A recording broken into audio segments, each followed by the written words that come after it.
Jacob Thorne, a man in his mid-30s, lives an ordinary life as a graphic designer in a bustling city. His routine is unremarkable, until one night he begins having a peculiar dream. In it, he finds himself in a grand, decaying mansion surrounded by an eerie fog. The mansion feels oddly familiar, though he knows he's never seen it before. Every detail in the dream is vivid, too vivid, and it leaves Jacob feeling disoriented upon waking. Jacob brushes off the dream as nothing more than an overactive imagination. But the next night, the dream returns, picking up exactly where it left off. This time, he notices a shadowy figure watching him from the end of a long hallway. The figure doesn't move, but its presence is suffocating. Jacob wakes up in a cold sweat, the image of the mansion and the figure etched into his mind. As the days pass, the dream becomes a nightly occurrence, growing in length and intensity. The mansion reveals more of itself, a maze of endless corridors, rooms filled with strange artifacts, and windows that look out into a void of darkness. The shadowy figure follows him, always just out of reach, its face obscured. Jacob's waking life starts to blur with the dream. He begins to feel the cold of the mansion's stone floors beneath his feet, even when he's awake. Jacob's friends and co-workers notice his decline. He becomes increasingly paranoid, convinced that the dream is not just a product of his subconscious.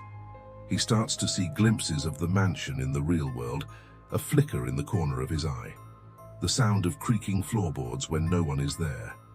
He tries to stay awake, desperate to avoid the dream, but exhaustion eventually pulls him under. The dream intensifies. Jacob can now hear the whispers of the shadowy figure, though the words are indistinguishable. He feels an overwhelming sense of dread as he wanders deeper into the mansion, which seems to shift and change with each passing moment. The figure is closer now, and Jacob can almost make out its features, a gaunt face with hollow eyes that seem to pierce through him. By this point, Jacob can no longer distinguish between the dream and reality. The mansion is his world, and the shadowy figure is a constant presence, always lurking, always watching. In a desperate attempt to break free, Jacob confronts the figure, demanding to know who or what it is. The figure speaks for the first time, revealing a chilling truth.